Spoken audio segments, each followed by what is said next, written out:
Meus irmãos, vamos ler Colossenses capítulo 3, versículo 21. É desse texto que nós vamos tirar a nossa meditação hoje. Nós vamos interromper a série de pregações em Tiago, para retornar na próxima oportunidade. E hoje nós vamos aproveitar esse dia em que a nossa cultura celebra os pais, para dar uma conotação cristã, já que a nossa data é estritamente comercial. Então vamos dar uma conotação bíblica a ela. Como alguns gostam de falar, vamos resgatar esse dia. Colossenses capítulo 3, verso 21, a palavra de Deus diz assim: Pais, não irriteis os vossos filhos, para que não fiquem desanimados. Vamos ler todos juntos? Vamos lá? Pais, não irriteis os vossos filhos, para que não fiquem desanimados. Dá para dizer sem olhar na Bíblia? Vamos lá? Tem aqui, apaga aí, rapaz. Tem que apagar aqui. Apagou? Apagou. Vamos lá, então? Pais.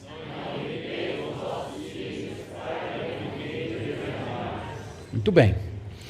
Então nós vamos falar, irmãos, desse texto hoje. Essa exortação do apóstolo Paulo faz parte de uma série de exortações gerais que ele dá no final da carta que ele escreveu aos Colossenses. Paulo nunca esteve nessa igreja. Essa igreja foi fundada por um dos seus discípulos, se podemos dizer assim, um homem chamado Epáfras.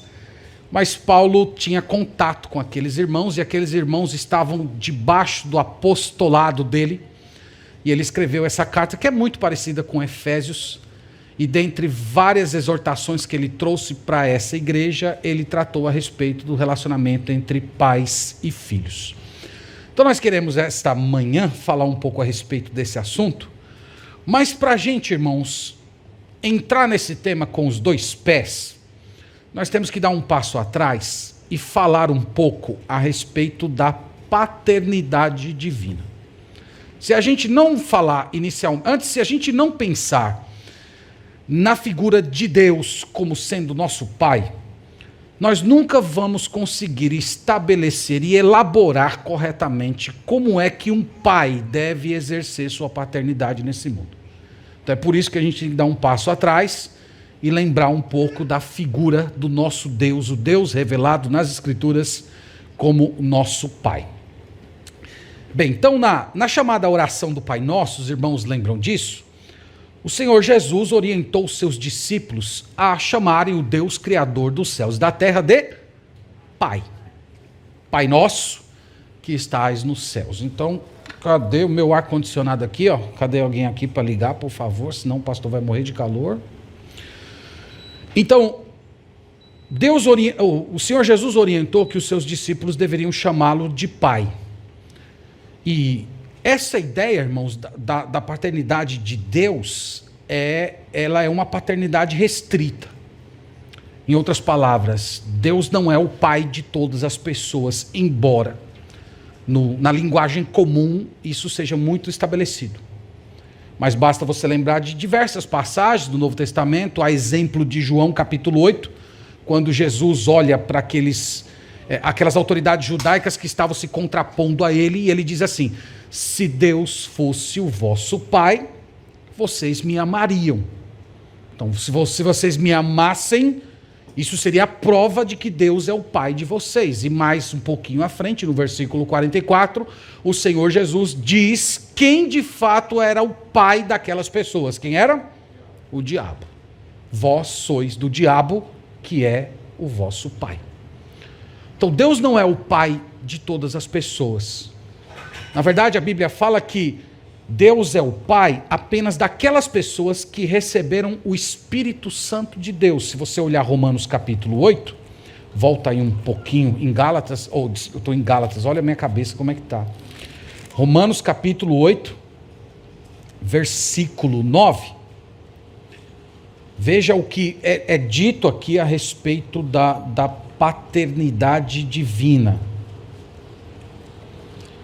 Então estou em Romanos capítulo 8, diz assim: vós, porém, não estáis na carne, mas no Espírito, se de fato o Espírito de Deus habita em vós, e se alguém não tem o Espírito de Cristo, este tal não é dele. Então, se você não tem o Espírito de Cristo, você não tem nenhuma parte com Deus. E para não deixar dúvidas, no versículo 14 ele especifica dizendo: pois todos os que são guiados pelo Espírito de Deus são filhos de Deus. Então, quem são os filhos de Deus?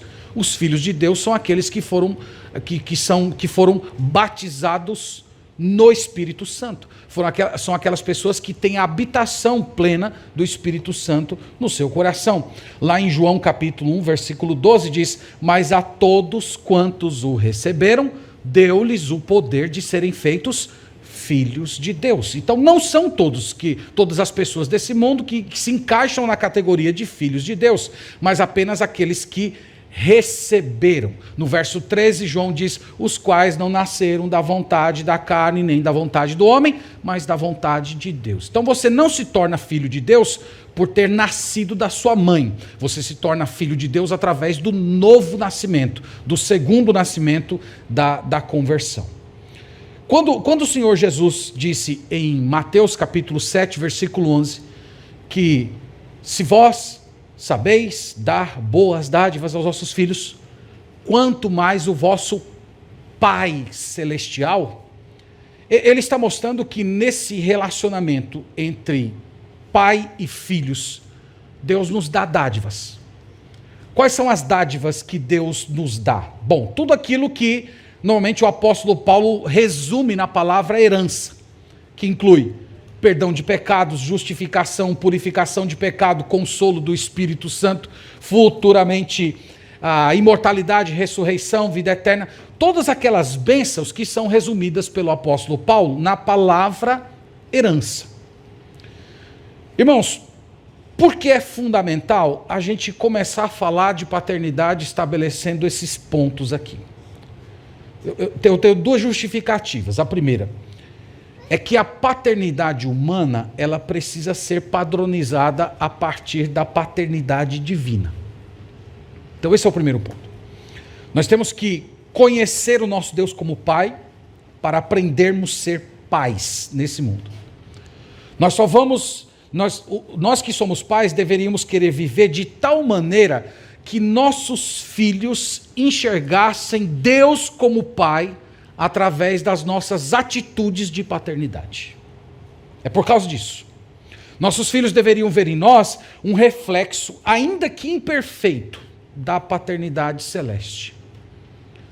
Então, quando nós olhamos a paternidade celeste, nós encontramos firmeza, mas ao mesmo tempo ternura. Nós encontramos indignação, mas ao mesmo tempo misericórdia. Nós encontramos autoridade, mas vemos também condescendência, humildade. Nós vemos uma sabedoria perfeita, mas ao mesmo tempo aquela paciência de continuar orientando. Então, é por isso que nós precisamos conhecer Deus como Pai, para implementar uma paternidade que glorifica a Deus dentro do seio familiar. E a segunda razão é para mostrar que essa relevância de conhecer Deus como Pai não é só para você que é homem e tem filhos. É para todos nós. É para você que é esposa, é para você que é filha. E eu estou falando isso porque tem muita gente que não gosta do Dia dos Pais. Eu já tive essa experiência, né? Alguns irmãos já até me falaram assim: pastor, eu não gosto muito de ir para a igreja nesse dia. E eu entendo a dor de algumas dessas pessoas. Muitos, em primeiro lugar, não tiveram um pai, ou não têm um pai, como é descrito aqui na Bíblia.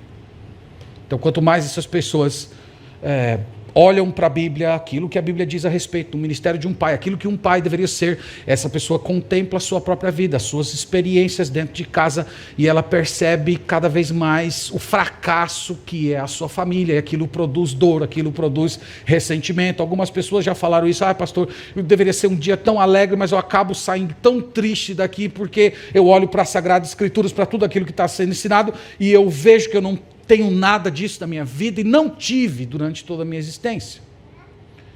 Então, para algumas pessoas, esse é um momento de dor.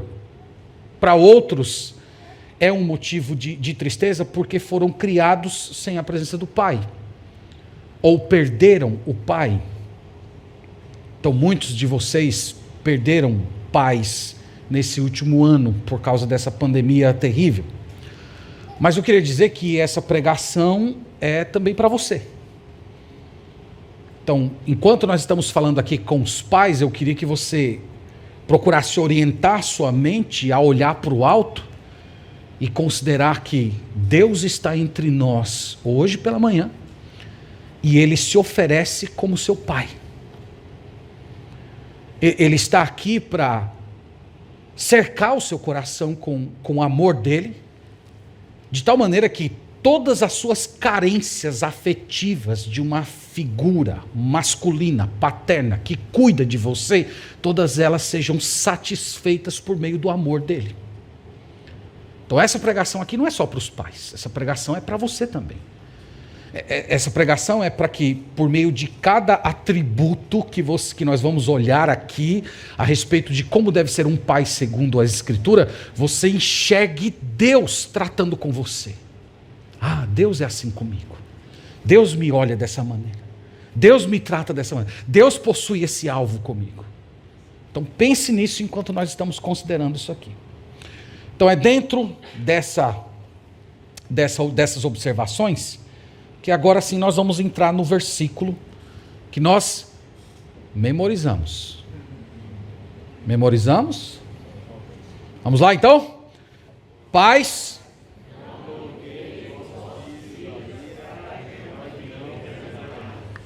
Alguns aí deram uma titubeada, não foi? Vamos lá, até o final da pregação, vamos ver quem consegue.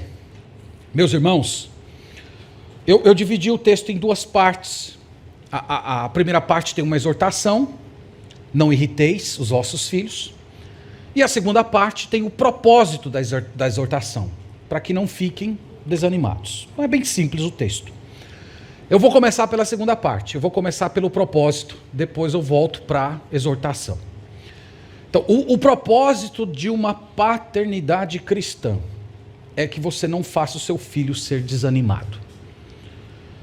Olhando para cima, nós diríamos assim: o nosso Deus, como Pai, Ele está exercendo paternidade no relacionamento conosco para que nós não nos tornemos filhos desanimados. Então aí serve para todo mundo, fica melhor assim, não fica? Pois bem, um pai cristão tem que criar um filho de um modo que ele não fique desencorajado. O que significa essa palavrinha aqui, irmãos? Não fiquem desanimados. O que significa isso aqui? Essa palavra pode ser, ela significa literalmente perder o coração. Você não pode fazer o seu filho perder o coração. Perder o coração aqui é sinônimo de se tornar apático, sem disposição, desinteressado, mal-humorado, indiferente à vida. Então o texto está dizendo que você não pode criar os seus filhos para formar esse tipo de caráter no qual eles perdem o coração, eles perdem a vitalidade. Na verdade, a nossa paternidade tem que ser exercida de um modo que nós produzamos, pela graça de Deus, dos nossos filhos, um caráter oposto ao desânimo. O que é oposto ao desânimo? Bom, eu pensei em 3 ideias.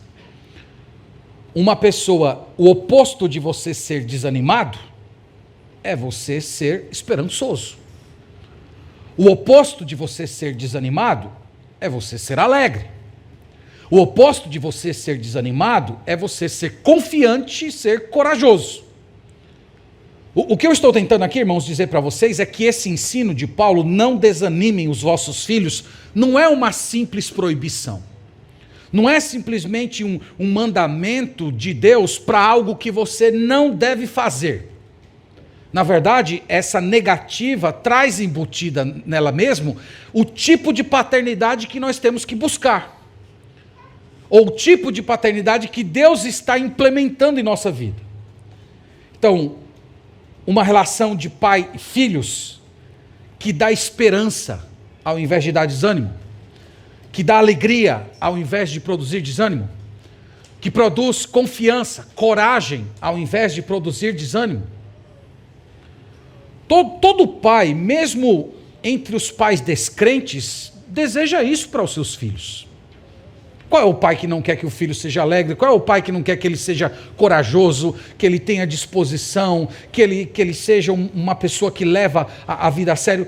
Todo pai deseja fazer isso, mas, meus irmãos, somente os pais convertidos podem formar esse tipo de caráter nos filhos, tomando o Pai Celeste como modelo. É aqui que mora a distinção entre quem é de Deus e quem não é. Todo pai deseja que seu filho seja esperançoso, mas somente um pai cristão pode fazer isso conectado ao Pai Celeste. Eu estou querendo dizer mais ou menos o seguinte: quando semeamos em nossos filhos esperança ao invés de desânimo, nós estamos falando de esperança em Deus.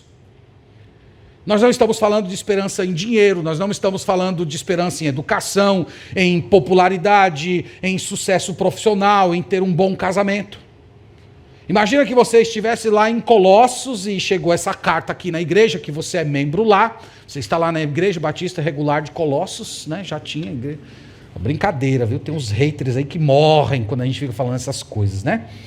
Então imagina que você encontrasse com o apóstolo Paulo e perguntasse para ele assim: Paulo, mas você escreveu lá para a gente que nós não podemos desanimar os nossos filhos. Como é que eu faço isso? Aí você imagina Paulo dizendo para você assim: bom, é fácil. Basta você encher os seus filhos de esperança. Esperança de enriquecer. Esperança de serem reconhecidos. Esperança de serem intelectuais de renome, esperanças de serem pessoas bem casadas, felizes nos seus relacionamentos e muito bem realizados profissionalmente. Você acha que Paulo diria isso para você? Ele não diria isso. Ele diria que o modo de você livrar os seus filhos do desânimo é enchendo o coração deles de esperança em Deus.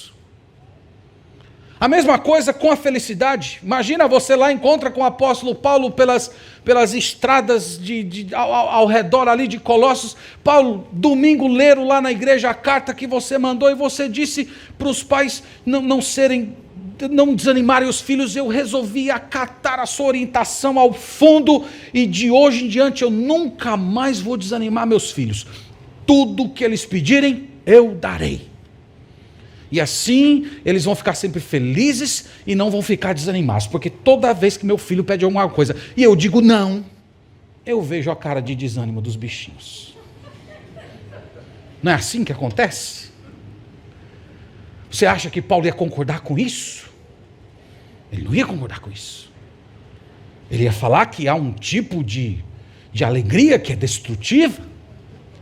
Lá em Tiago, capítulo 4, ele fala isso: vocês deveriam parar de sorrir, vocês deveriam pegar o riso de vocês e transformarem as risadas de vocês em choros copiosos. Então não é qualquer tipo de alegria, não é qualquer tipo de felicidade que se opõe ao desânimo que ele está falando aqui. Vamos olhar o Salmo capítulo 4, eu acho que o Salmo capítulo 4, ele lança uma luz bem interessante no que nós estamos tentando dizer aqui. Salmo capítulo 4, versículo 7.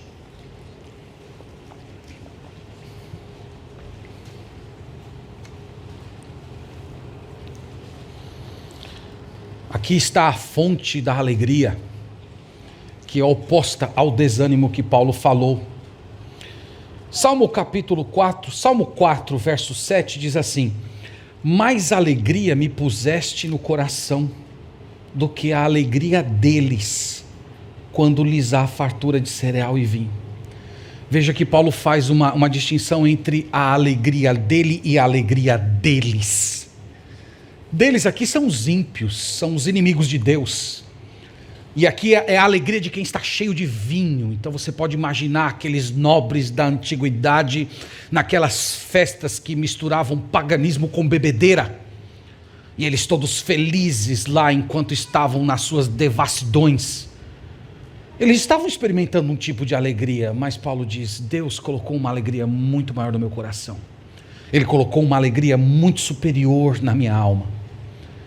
Então, meus irmãos, o que nós estamos dizendo para vocês é que isso aqui é o oposto ao desânimo. Pais, não desanimem os seus filhos. Encham o coração dos seus filhos da alegria que vem de Deus. E para você fazer isso, provavelmente você vai ter que mostrar para eles desde muito cedo que é por meio de muitos sofrimentos que nós herdamos o reino de Deus, como diz Atos 14, 22. Mas que mesmo assim os nossos filhos podem se alegrar dos sofrimentos, porque o sofrimento produz resistência, a resistência produz caráter e o caráter produz esperança, como diz em Romanos capítulo 5. Então não desencoraje os seus filhos, faça-os felizes, ensinando eles a esperar em Deus. Esse é o sentido que Paulo está dizendo. A mesma coisa, irmãos, se dá com a autoconfiança. Aliás, esse é um dos tópicos em que a Bíblia é completamente oposta ao mundo que vivemos. Então, a pedagogia do mundo diz mais ou menos assim: não desanime seu filho. Como é que eu faço isso? Bom, fortaleça a autoconfiança dele. Faça o seu filho ser autoconfiante, que ele jamais se tornará uma pessoa desanimada. E a Bíblia, irmãos, diz o oposto. A Bíblia diz: não desanima o seu filho, não desanime seu filho. Construa a confiança dele em Deus. Esse é o ponto. Então você vai ter que chegar para o seu filho e dizer: meu filho, essa sua autossuficiência, ela precisa ser crucificada. Esse seu desejo de ser autoconfiante precisa morrer dentro de você. Na verdade, a raiz desse seu sentimento está o orgulho. Você foi criado para depender. Você foi feito por Deus para ser dependente dele. Portanto, a sua confiança tem que estar no Senhor, não em si mesmo. E esse é o modo de você não desanimar o seu filho. Paulo teve, irmãos, essa experiência no ministério dele. Deus, como o pai do apóstolo Paulo, ensinou a ele que ele deveria fazer a autoconfiança morrer no seu coração. Olha 2 Coríntios capítulo 1 e veja como é que Deus, na figura de pai, tratou o apóstolo Paulo nesse ponto. E aqui nós temos um modelo do que Deus faz na vida e na experiência dos seus filhos que são autoconfiantes. Então, se você é uma pessoa muito autoconfiante, que acredita muito em si mesmo, que é muito consciente das suas capacidades, então olha aí o que Deus fez com o apóstolo Paulo e tema. 2 Coríntios capítulo 1, verso 8, diz assim. 2 Coríntios 1, verso 8. Porque não queremos, irmãos, que ignoreis a natureza da tribulação que nos sobreveio na Ásia, porquanto foi acima das nossas forças, a ponto de nos desesperarmos até da própria vida. Contudo, já em nós mesmos tivemos a sentença de morte, para que não confiemos em nós, e sim no Deus que ressuscita os mortos.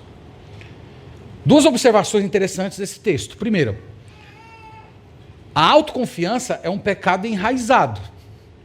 Aqui nós temos o apóstolo Paulo, aproximadamente 20 anos de convertido, e ele ainda era autoconfiante. Ele ainda estava lutando com essa questão. Ele ainda não tinha aprendido essa lição. Ele ainda continuava confiando nas suas forças.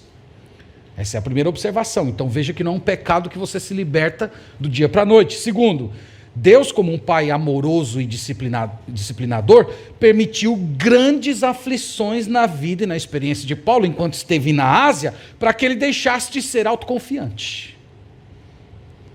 Então, meus irmãos, por que Deus fez isso com Paulo? Porque Deus bateu na autoconfiança dele. Foi para que ele se tornasse um sujeito apático?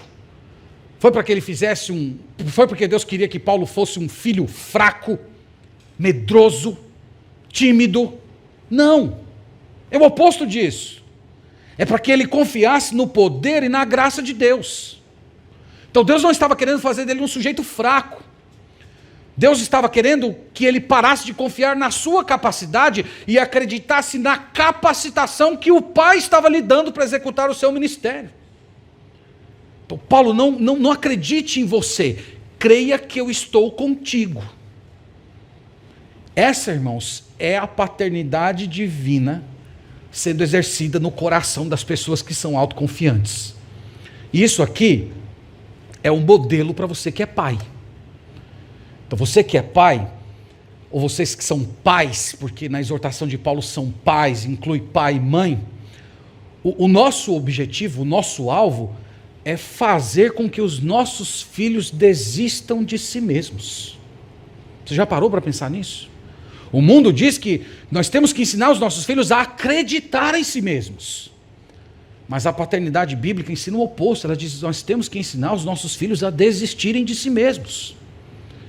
Isso começa cedo na educação. Isso começa com os primeiros ensinos a respeito do Evangelho. Você chegando para o seu filho, para a sua filha, dizendo: meu filho, minha filha, você é pecador. O pecado atrai a ira de Deus. Você não tem condições de salvar a si próprio. Mas Jesus morreu para salvar pecadores. Ele carregou naquela cruz a maldição que nós merecemos. E Ele oferece perdão, novidade de vida. Ele oferece para você uma nova existência nele. E quando você faz esse tipo de coisa, você prega o Evangelho para os seus filhos, você já começou a destruir a confiança dele em si mesmo, e ensinando ele a confiar naquilo que Deus fez, na provisão de Deus para si mesmo. E esse tipo de parâmetro, irmãos, ele continua durante toda a vida. Nós vamos ensinando os nossos filhos a se libertarem das suas arrogâncias, a fugirem das soluções que eles mesmos inventam e buscarem em Deus poder, capacitação, renovação, força para prosseguirem na vida de um modo que glorifique ao Senhor. É assim que Deus, como Pai, nos trata, e é assim que Ele nos chama a exercer uma paternidade cristã sobre os nossos filhos. Então você que é de Deus, você vai se ocupar dessas coisas. E aqui entra essa questão, né? Como é que eu faço isso? Como é que eu posso ser um pai como Deus? Como é que eu posso ajudar a expulsar essa autoconfiança do meu filho? Como é que eu posso enchê-lo de coragem, de zelo? E tudo isso enraizado no poder de Deus? Como é que ele pode ter esperança? E aqui, irmãos, entra a primeira parte do versículo. Versículo 21 de Colossenses 3, é a segunda parte que eu quero tratar agora, o versículo que nós memorizamos, tá? Tome posse aí, nós memorizamos o versículo. Vamos lá? Não coloca aí não, viu? Vamos lá então? Pais.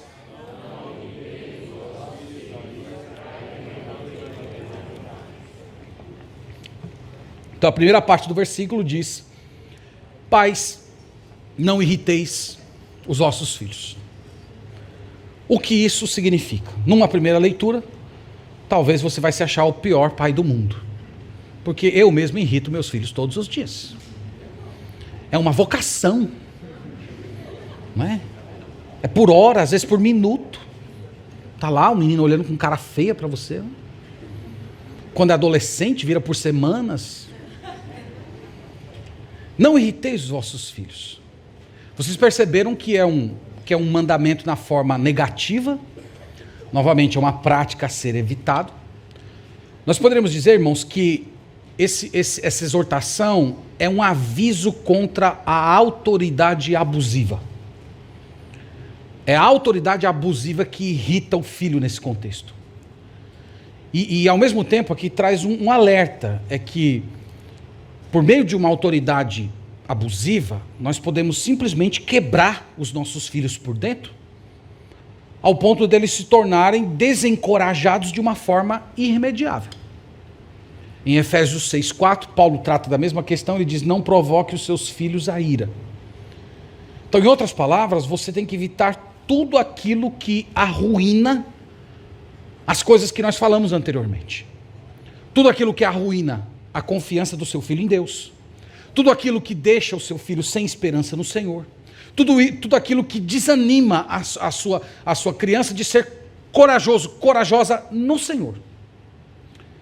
E como é que nós fazemos isso? Bom, nós fazemos isso de diversas maneiras, mas eu vou mostrar apenas duas aqui, que eu acho que são mais essenciais. Eu entendo, irmãos, que nós irritamos, que nós prejudicamos, que nós desesperançamos, que nós fissuramos os nossos filhos por dentro, quando nós mesmos, como pais, falhamos em ter alegria e esperança em Deus. Se nós fomos chamados por Deus a semear esperança, alegria, confiança, coragem nos nossos filhos em Deus, e nós falhamos nisso, nós estamos desanimando, nós estamos irritando, nós estamos quebrando os nossos filhos em Deus. E eu estou falando isso, irmãos, porque há pais que simplesmente não conseguem se alegrar, não conseguem ter esperança, não conseguem ter confiança em Deus. Então, o que você é em relação a Deus, diante da sua família, vale muito mais do que qualquer técnica de paternidade que você procura implementar. Então pensa nisso, você acabou de saber que vai ser pai. E uma das primeiras questões que vem à cabeça é: o que eu vou fazer? Não é isso? Mas essa pergunta está errada. Essa não é a primeira pergunta. Aliás, essa nem é a pergunta mais importante. Não é o que você vai fazer. A questão é: quem é você? Quem você é diante de Deus? Em que lugar do seu relacionamento com Deus você está? Como é que você enxerga a paternidade de Deus? Então tudo, irmãos, começa por aí. Como é que você pode esperar que os seus filhos aprendam a ter esperança em Deus, se tudo que eles veem a olhar para você é que você é uma pessoa que vive colocando a esperança no seu dinheiro? Que ter dinheiro ou não ter dinheiro é uma coisa que te desestabiliza completamente. Então a questão não é o que você vai fazer, a questão é quem você é. Como é que você pode esperar que os seus filhos vão ser felizes em Deus, se quando eles olham para você, eles percebem que o entretenimento alegra muito mais o seu coração do que a adoração a Deus? Não é o que você faz, é quem você é. Como é que você pode esperar que os seus filhos vão ser confiantes em Deus, se você sempre se coloca como o autoconfiante, você está sempre se arrogando daquilo que você é, daquilo que você tem e de todas as suas capacidades? Novamente, irmãos, o mesmo ponto, não é o que você faz, mas é quem você é. Nós temos que criar os nossos filhos para que eles sejam um novo homem em Cristo, usando a linguagem do apóstolo Paulo, que eles tenham alegria, que eles tenham esperança, que eles tenham confiança em Deus e não em si mesmos. E nós, irmãos, precisamos ser essas pessoas para eles. Nós precisamos ser essas pessoas que estão imitando a paternidade celeste. Então, o que tem que ocupar a sua mente agora não é o que você vai ensinar necessariamente aos seus filhos, mas quem é você diante do Deus vivo. Se você é um imitador dele, se os seus filhos vão poder se inspirar em você ao perceber que você reproduz o caráter divino. Esse é o ponto. E quando você não faz isso, você está fazendo o que Paulo diz aqui. Você está irritando os seus filhos. Você está tentando levá-los para um lugar que você não está. Você está quebrando seus filhos, fraturando a alma das suas crianças. Isso significa irritar. E segundo, irmãos, nós também irritamos os nossos filhos quando nós disciplinamos de uma forma impulsiva ou inconsistente. Há muitos lares nos quais a disciplina é imprevisível. Ela é impulsiva, ela é raivosa, ou às vezes ela é omissa. Às vezes tem uma coisa desse tamanho que requer, que desperta uma fúria, e de repente acontece uma coisa muito importante, gritante, e que não há expressão nenhuma. Ou há uma expressão vazia. Eu sempre lembro de Davi, nesse caso, que quando tomou o conhecimento que um dos seus filhos havia estuprado a própria irmã, a Bíblia diz que ele ficou muito irritado, que ele ficou com muita raiva, mas foi uma raiva vazia, não produziu nada de concreto, nenhum tipo de disciplina, nenhum tipo de reprovação. Mais para frente, um dos filhos dele, chamado Adonias, tentou dar um golpe, tomar o trono. E o autor faz questão de deixar claro que ele fez aquilo porque ele nunca era repreendido. Às vezes isso acontece dentro da família. Há explosões de ira por certas coisas, mas às vezes é vazia. Em outros momentos há uma completa omissão. E isso faz mal para o coração dos nossos filhos. Eles sempre estão esperando algo desorganizado. Ou às vezes uma indignação que é desproporcional ao erro, ou às vezes uma vingança ao invés de uma correção. E em outros casos, aquela completa ausência de palavras de ânimo, de estímulo, só há reprovação. E o ponto é, Deus te trata assim? Deus só reprova a gente? Deus não tem palavras de ânimo, Deus não tem misericórdia, Deus tem uma ira destrutiva para tratar os seus filhos, ou às vezes Ele simplesmente deixa a gente de lado, como se nós não merecêssemos ser disciplinados. Todas essas atitudes, irmãos, elas irritam, elas desanimam, elas quebram os nossos filhos por dentro. Por outro lado, quando a disciplina é controlada, apropriada, consistente, com regras claras, princípios justos, então os nossos filhos se desenvolvem com liberdade. Eles sabem até onde pode ir, eles sabem quais são as balizas que orientam a casa. E isso, irmãos, gera nos nossos filhos maturidade, tanto espiritual como a própria maturidade relacional. Eles aprendem a viver nesse mundo. Eles aprendem que há um espaço muito generoso de liberdade para você desfrutar sem precisar transcender os limites. E eles aprendem algo sobre Deus, que é assim que Deus nos trata. Deus, você está pregando indiretamente o evangelho para os seus filhos. Porque o nosso Deus, irmãos, ele não é um Deus caprichoso, impulsivo, inconsistente. O nosso Deus não é um Deus omisso. A justiça do nosso Deus é temperada com misericórdia. Em Deus há esperança, há encorajamento. Portanto, pais, não irritem seus filhos. Não irritem sendo impulsivos, iracundos, inconsistentes na disciplina do lar. Sejam como Deus. Tratem como Deus. E vocês vão ver que seus filhos vão se tornar, sim, esperançosos, felizes e confiantes nele. Irmãos, para a gente encerrar, eu acho que deve ter ficado bem claro para todos nós que a nossa maior necessidade é a de conhecer a Deus. Ler livros é uma atividade ótima. Aprender com a experiência dos antigos vale muito a pena. Ouvir pregações é alimentador para o nosso coração. Mas no final das contas, tudo se resume a quem nós somos diante de Deus. Nós temos que procurar conhecer o nosso Senhor, conhecê-lo como Pai. Nós precisamos estudar mais essa dimensão do nosso Deus, internalizar isso no nosso coração, crescer nesse relacionamento, e a partir de então nós começarmos a pensar como implementar a paternidade divina na nossa própria casa.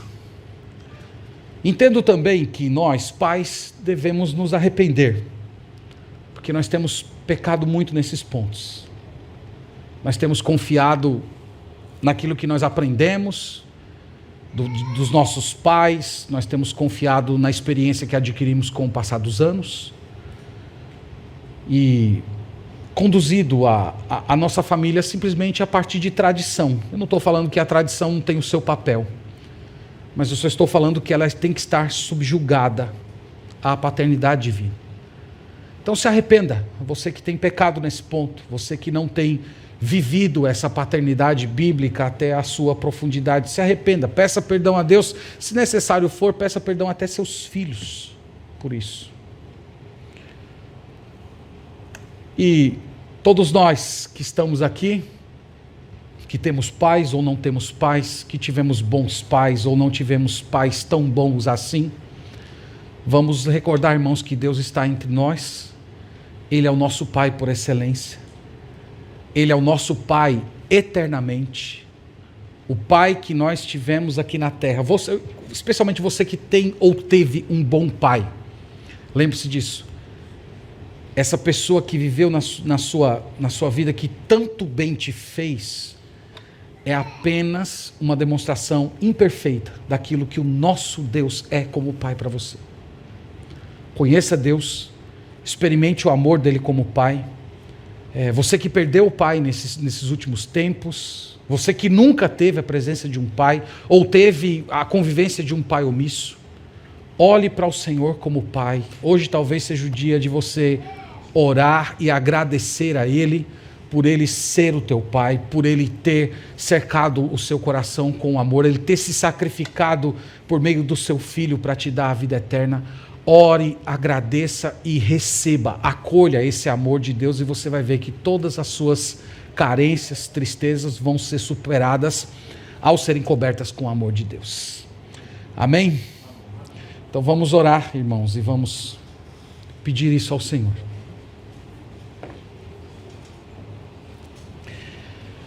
Te agradecemos, Pai, nesse momento por Tua palavra, te louvamos, te bendizemos. Obrigado, Senhor, por experimentarmos em Ti a excelência da paternidade, pela maneira amorosa, porém firme, o modo disciplinador, mas também esperançoso com o qual o Senhor nos trata. Nós te louvamos porque o Senhor é o Pai da eternidade e de um modo particular vem exercendo esse cuidado sobre nossa vida ao prover por meio de Cristo Jesus todas as nossas necessidades. Eu oro, Senhor, nesse dia pelas pessoas que perderam seus pais, por aqueles que estão vivendo numa família disfuncional, por aqueles que conviveram com pais omissos ou pais iracundos, por aqueles que não conheceram os pais biológicos. Eu oro, Senhor, para que todas essas pessoas sejam acolhidas pelo Teu amor paterno, elas sintam a Tua presença e elas venham, Senhor, serem completas nesse amor familiar que vem direto de Ti. Também oro por nós que somos pais. Nós pedimos perdão, Senhor, por nossos erros, por nossas omissões. Nós pedimos perdão por nossa inconsistência na disciplina. Nós pedimos perdão por nossa própria desesperança, por buscarmos alegria nas coisas desse mundo, de não sermos, Senhor, espelhos adequados da Tua glória paterna para os nossos filhos. Nós clamamos por revitalização, por transformação. Nós oramos para que o Senhor nos faça a imagem de Jesus Cristo e que os nossos filhos enxerguem em nós, mesmo que de forma imperfeita, a expressão da Tua paternidade. Ajude-nos, Pai. Tem misericórdia de nós. Essa é a oração que fazemos no nome do Senhor Jesus. Amém.